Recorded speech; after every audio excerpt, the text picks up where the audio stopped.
2 Samuel chapter 2.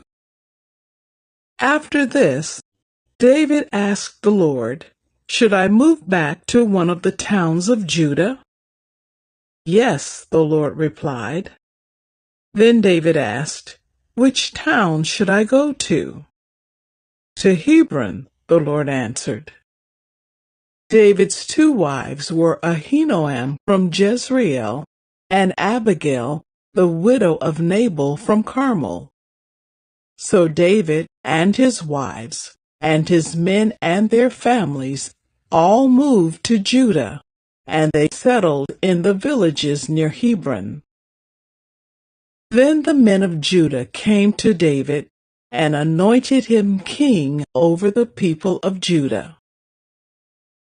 When David heard that the men of Jabesh Gilead had buried Saul, he sent them this message: "May the Lord bless you for being so loyal to your master Saul and giving him a decent burial.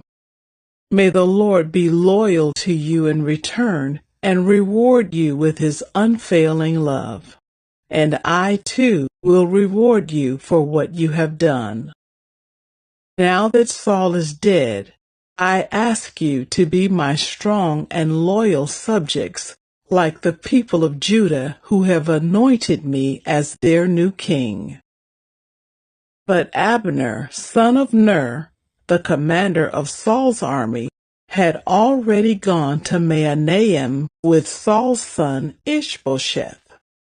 There he proclaimed Ishbosheth king over Gilead, Jezreel, Ephraim, Benjamin, the land of the Asherites, and all the rest of Israel.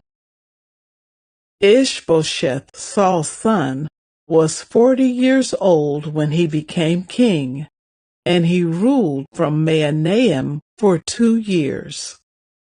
Meanwhile, the people of Judah remained loyal to David. David made Hebron his capital, and he ruled as king of Judah for 7.5 years. One day, Abner led Ishbosheth's troops from Mahanaim to Gibeon. About the same time, Joab, son of Zeruiah, led David's troops out and met them at the pool of Gibeon. The two groups sat down there, facing each other from opposite sides of the pool. Then Abner suggested to Joab, "Let's have a few of our warriors fight hand to hand here in front of us." "All right," Joab agreed. So 12 men were chosen to fight from each side. 12 men of Benjamin, representing Ishbosheth, son of Saul, and 12 representing David.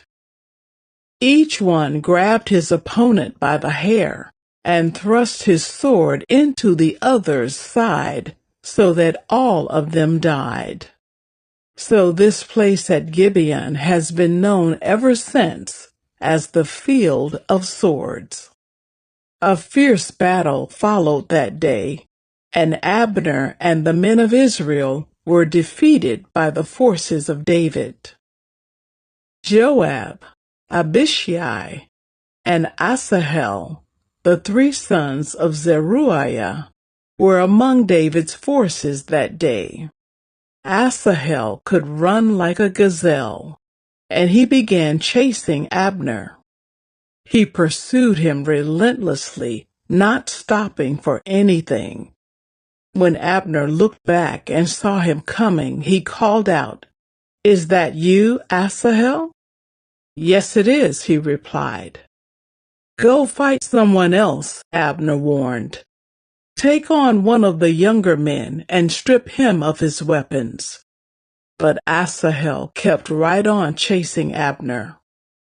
Again, Abner shouted to him, "Get away from here. I don't want to kill you. How could I ever face your brother Joab again?"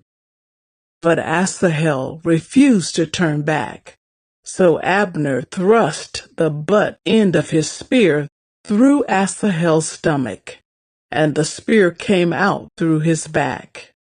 He stumbled to the ground and died there. And everyone who came by that spot stopped and stood still when they saw Asahel lying there. When Joab and Abishai found out what had happened, they set out after Abner.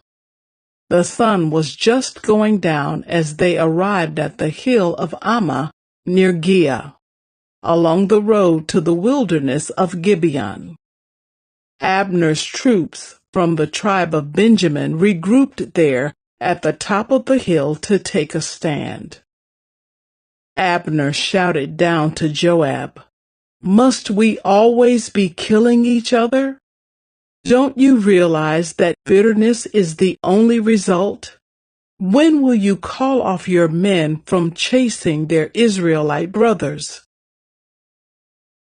Then Joab said, "God only knows what would have happened if you hadn't spoken, for we would have chased you all night if necessary." So Joab blew the ram's horn, and his men stopped chasing the troops of Israel. All that night, Abner and his men retreated through the Jordan Valley. They crossed the Jordan River, traveling all through the morning, and didn't stop until they arrived at Mahanaim. Meanwhile, Joab and his men also returned home. When Joab counted his casualties, he discovered that only 19 men were missing in addition to Asahel. But 360 of Abner's men had been killed, all from the tribe of Benjamin. Joab and his men took Asahel's body to Bethlehem and buried him there in his father's tomb. Then they traveled all night and reached Hebron at daybreak.